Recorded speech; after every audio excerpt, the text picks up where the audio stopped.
बच्चे आज हम लोग chapter 19 chemical coordination and integration के स्टेटमेंट बेस्ड क्वेश्चन करेंगे, जिसको हम एक्सरसाइज सॉल्यूशन कहते हैं। ठीक है, डायरेक्ट स्टेटमेंट बेस्ड क्वेश्चन आते हैं आपके नीट में। इसमें से जैसे क्वेश्चन पूछ रहा है डिफाइन एक्सोक्राइन ग्लैंड, तो एक्सोक्राइन ग्लैंड कौन कौन से होते हैं आपको पता होना चाहिए। और एक्सोक्राइन ग्लैंड है क्या?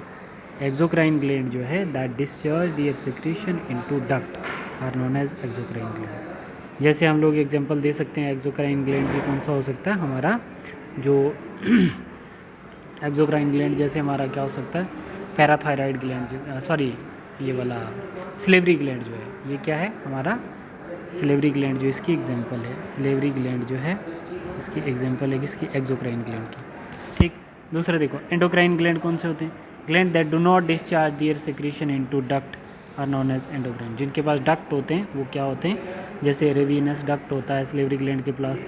ठीक है, तो जिसके पास डक्ट हैं वो एक्सोक्राइन ग्लैंड, जिसके पास डक्ट नहीं है वो एंडोक्राइन ग्लैंड होता है। ठीक है, जैसे वो डायरेक्ट किस में कर देगा, these gland discharge their secretion directly into the blood, वो ब्लड में डायरेक्ट अपना सेक्रेशन कर देंगे और ब्लड फिर ट्रांसपोर्ट करेगा ओवरऑल द बॉडी पार्ट्स में। ठीक है बच्चे, ये 2 पॉइंट क्लियर हो गए, बहुत अच्छे कॉन्सेप्ट हैं ये। ठीक है, तीसरा पॉइंट कहता है हार्मोन। हार्मोन क्या होता है, देखो ये बोल रहा है एक्सोक्राइन, एंडोक्राइन और हार्मोन। हार्मोन क्या होता है, hormone are the non nutrient chemicals which act as a intracellular messenger and are produce in trace amount. ठीक है बच्चे, ये चीज़ हमने देखी थी। अच्छा, diagrammatic indicate the location of the various endocrine gland in our body. ठीक है, तो अब आपने बताना है कि देखो देखो बच्चे पेनियल ग्लैंड कहाँ प्रेजेंट होता है, ये पेनियल ग्लैंड है। ठीक है, जो बायोलॉजिकल क्लॉक सेट करता है। हाइपोथैलेमस देखो कहाँ पर है, ये हाइपोथैलेमस वाला पार्ट है। ये पिट्यूटरी ग्लैंड है। थायराइड, पैराथायराइड ग्लैंड कहाँ होते हैं, थाइमस। कुछ पता नहीं होता बच्चों को, थाइमस कहाँ है, पैराथायराइड कहाँ है। ठीक है, तो ये थाइमस ग्लैंड होता है बच्चे। ये पेनक्रियाज देखो कहाँ पर है। ठीक है, पेनक्रियाज कहाँ है। ये एड्रीनल ग्लैंड देखो कहाँ है। किडनीज़ कहाँ है, बहुत नीचे होती हैं किडनीज़, तो ये लोकेशन आपको पता होनी चाहिए। ठीक है, ये टेस्टिस आ जाते हैं। ठीक है, ये मेल में क्या आ जाएंगे टेस्टिस, और फीमेल में ऐसे होती है ओवरी, ऐसे होती है। ठीक है बच्चे, ठीक है, ये एंडोक्राइन ग्लैंड इन ह्यूमन की लोकेशंस है। ठीक है, फिर हम लोग देखते हैं क्वेश्चन नंबर, इसमें आता है 3। क्वेश्चन नंबर 3 में बोलता है list the hormone secret by the following, hypothalamus, pituitary, thyroid, parathyroid, adrenal, pancreas, testis, ovary, thymus, atrium, kidney, gastrointestinal tract. बहुत इंपॉर्टेंट है, एक एक पॉइंट आपको याद रखना बच्चे। इधर से आपका एक क्वेश्चन, 1 या 2 क्वेश्चन आपके पेपर में आता ही आता है, 1 या 2 क्वेश्चन आपके पेपर में आता ही आता है। ठीक है, hypothalamus thyrotropin releasing hormone release करेगा, gonadotropin releasing hormone GnRH release करेगा, सोमेटोट्रोपिन रिलीजिंग हार्मोन रिलीज़ करेगा, एडिनोकॉर्टिकोट्रोपिन रिलीजिंग हार्मोन रिलीज़ करेगा, prolactin releasing hormones and growth inhibitory hormones and melanocyte inhibitory hormone, सारे ये हाइपोथैलेमिक हार्मोन्स हैं। ये याद आपको रखना पड़ेगा। अब आपको देखना है पिट्यूटरी हार्मोन्स कौन कौन से, growth hormone, prolactin, thyroid stimulating hormone, adrenocorticotropic hormone, luteinizing follicle stimulating melanocyte, neuro hypophysis also known as posterior pituitary. और पोस्टीरियर पिट्यूटरी ये एंटीरियर है, और ये पोस्टीरियर से 2 ही इंपॉर्टेंट ऑक्सीटोसिन और वैसोप्रेसिन, जिसको हम एडीएच भी बोलते हैं। ठीक है, ये रिलीज़ करते हैं। अब आपके पास सी आता है बच्चे, जिसको हम थायराइड कहते हैं। थायराइड ग्लैंड से रिलीज़ होने वाले hormone, thyroxine, T3 and calcitonin. Parathyroid से रिलीज़ होने वाला पैराथायराइड, एड्रीनल से रिलीज़ होने वाला मिनरलोकॉर्टिकॉइड, मेनली एल्डोस्टेरोन बोलते हैं उसको, ग्लूकोकॉर्टिकॉइड मेनली कॉर्टिसोल बोलते हैं। ठीक है, ये स्ट्रेस वाली कंडीशन में सिक्रेट होते हैं। और adrenaline and nor adrenaline fair and fight वाले हार्मोन्स हैं। ठीक है बेटा, तो ये आपको ध्यान रखने। पेनक्रियाज से बच्चे रिलीज़ होता है आपका, पेनक्रियाज से क्या हो गया, पेनक्रियाज से रिलीज़ होगा हमारा इंसुलिन और ग्लूकोगॉन्स। ठीक है, टेस्टिस से रिलीज़ होगा टेस्टोस्टेरोन, जो स्पर्म के काउंट को बढ़ाता है। ओवरी से रिलीज़ होगा एस्ट्रोजन और प्रोजेस्टेरोन। थाइमस से रिलीज़ होगा थाइमसिन। आट्रियम से रिलीज़ होगा बच्चे, आट्रियम से रिलीज़ होगा आपका मतलब आट्रियम हार्ट के अपर वाले चैम्बर से रिलीज़ होगा आर्ट्रियल निट्रेटिक फैक्टर। ठीक है, और किडनी से रिलीज़ होगा एरिथ्रोपियोटिन, ये हार्मोन याद रखने हैं। और गैस्ट्रोइंटेस्टाइनल ट्रैक्ट से रिलीज़ होंगे इंपॉर्टेंट हार्मोन, जिनको हम बोलते हैं गैस्ट्रिन, सिक्रेटिन, कैल्स्टोकोनिन। ठीक है, सीसीके बड़ा इंपॉर्टेंट है, ये पेपर में बहुत बार पूछा जाता है ये वाला इसको। ठीक है, कौन सा हार्मोन गैस्ट्रोइंटेस्टाइनल ट्रैक्ट से सिक्रेट किया जाता है, ठीक है। तो ये कहाँ से, ड्यूडेनम से सिक्रेट होता है, सीसी के गाल ब्लैडर में, मतलब फ्लो बाइल का इंक्रीज़ करता है। गैस्ट्रिक इनहिबिटरी जीआईपी, तो ये कौन से हार्मोन है बच्चे, गैस्ट्रोइंटेस्टाइनल ट्रैक्ट के हार्मोन, ठीक है। देखो दूसरा आप लोग इसमें क्या देख सकते हो, दूसरा जैसे क्वेश्चन नंबर 4 है, ये सारा एमसीक्यू बेस्ड पेपर क्वेश्चन है आपके। इसमें क्या पूछा, ये बोल रहा है हाइपोथैलेमिक हार्मोन पिट्यूटरी, अच्छा, thyrotropin TSH thyroid, corticotropin adrenal, gonadotropin releasing hormone ovary testes, melanotropin FSH melanocytes, ठीक है। तो ये ऐसे क्वेश्चन है आपको फिलअप करने। Write short note on the function of the following hormone, parathyroid hormone, thyroid hormone, thymosins, androgen, oestrogen, insulin and glucagon. देखो बच्चे, पैराथायराइड हार्मोन जो होता है ये सिक्रेट होता है पैराथायराइड ग्लैंड से। It increase the calcium level, ये क्या करेगा बच्चे, it increase the calcium level in the blood. PTH promote the reabsorption of calcium from the nephron and also promote the absorption of calcium from the digested food, thus it play important role in calcium balance in the body।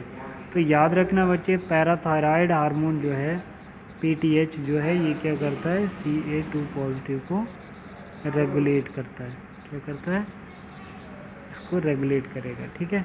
Thyroid hormone जो होता है, thyroid hormone important play role in the regulation of basal metabolic rate. These hormones also support the process red blood cell formation, ठीक है।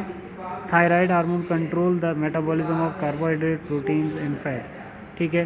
ये बहुत important होता है, ये क्या करता है, फैट, प्रोटीन, कार्बोहाइड्रेट के मेटाबॉलिज्म को कंट्रोल करता है, इनकी डाइजेशन करवाने में इसका सबसे इंपॉर्टेंट रोल होता है, ठीक है।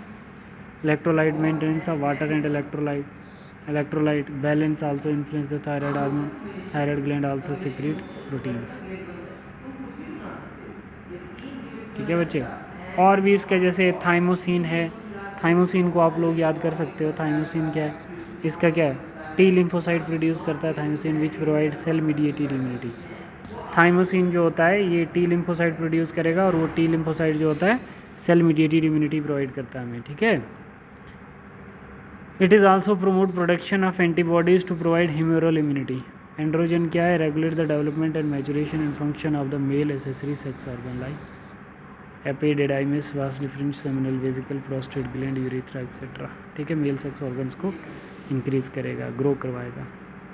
These hormone also produce synthetic effect to protein and carbohydrate matter. Estrogen it produce wide range action such as stimulation of growth and activate female secondary sex organs, development of growing ovarian follicle, appearance of female secondary sex character, high pitch of voice, memory gland development. Estrogen also regulate the female sexual behavior, ठीक है बच्चे। दूसरा insulin का देखेंगे आप लोग, दूसरा बच्चे इसमें आप लोग इंसुलिन देखोगे and glucagon. These hormone are secreted by pancreas and help to regulation of glucose level in the body, ठीक है। ग्लूकोगॉन ग्लूकोज को अप करता है और इंसुलिन अप ग्लूकोज को डिक्रीज करता है। Insulin play major role regulation of glucose, homeostasis, homeostasis मतलब बैलेंस करना। It act as mainly hepatocytes and adipocyte cells of the adipose tissue. It enhance the cellular glucose uptake of utilisation, it stimulation conservation of glucose to glycogenesis in the target cells. Glucagon play important in maintaining the normal blood glucose level. Glucagon actively in the liver cells. Glucagon acts mainly on liver cells, hepatocytes and stimulate glycogenolysis, resulting in increased blood sugar, hyperglycemia. It is also stimulate the process of glycogenesis, ठीक है। इसमें और भी बहुत सारे question हैं, जैसे ये देखो क्वेश्चन आपका बनता है, गोनेडोट्रोपिन हार्मोन क्या, हाइपोग्लाइसेमिक हार्मोन्स क्या, तो ये सब आप लोगों को देखने बच्चे। क्वेश्चन नंबर 7 भी देखोगे, ये एक बारी क्वेश्चन भी आया था, ये डायबिटीज़ मेलाइटस जो है, diabetes mellitus mean which hormone deficiency responsible for the following, diabetes mellitus, goitre, cretinism. Diabetes mellitus जो होती है ये इंसुलिन की कमी से होती है। गोइटर जो होता है ये क्या होता है, गोइटर थायरोक्सिन हार्मोन, मतलब जब स्वेलिंग हो जाती है तो थायरोक्सिन हार्मोन नहीं सिक्रीट होता। क्रिटिनिज्म थायरोक्सिन हार्मोन्स, ठीक है। क्रिटिनिज्म में क्या होता है, स्टंटेड ग्रोथ होती है, ठीक है बच्चे, ठीक है। तो इसके बाद brief mention the mechanism of action of FSH, ठीक है। फॉलिकल स्टिमुलेटिंग हार्मोन जो है स्टेरॉयड हार्मोन है, तो इसके रिसेप्टर आप लोगों को कहाँ मिल जाएंगे बच्चे, सेल मेम्ब्रेन पे, ठीक है। तो ये क्या करेगा, ओवरियन सेल मेम्ब्रेन से, तो रिस्पॉन्स 1 शो करेगा, generation of second messenger cyclic AMP, दूसरे पे क्या शो करेगा, cyclic AMP, biochemical response, physiological response, that is ovarian growth, ठीक है बेटा। तो ये क्वेश्चन थे आपके इसके NCERT के। एक और रहता है इसमें थोड़ा सा होता है, ये match the column. Match the column में आप लोग क्या करोगे, इसमें T4 जो है ये क्या है, ये बोलो, पैराथायराइड, पिट्यूटरी, थायराइड या हाइपोथैलेमस, ये तो बच्चे थायराइड है ना T4, ठीक है। फिर आप क्या करोगे, GnRH क्या है, पिट्यूटरी है, ये GnRH क्या है, ये आएगा हाइपोथैलेमस, और PTH क्या है, पैराथायराइड्स, ये किस में आएगा, पैराथायराइड्स में आएगा, और LH क्या है, पिट्यूटरी है, ठीक है बच्चे। तो ऐसे ऐसे क्वेश्चन आपको खुद से भी सॉल्व करने हैं, ठीक है बेटा, थैंक यू।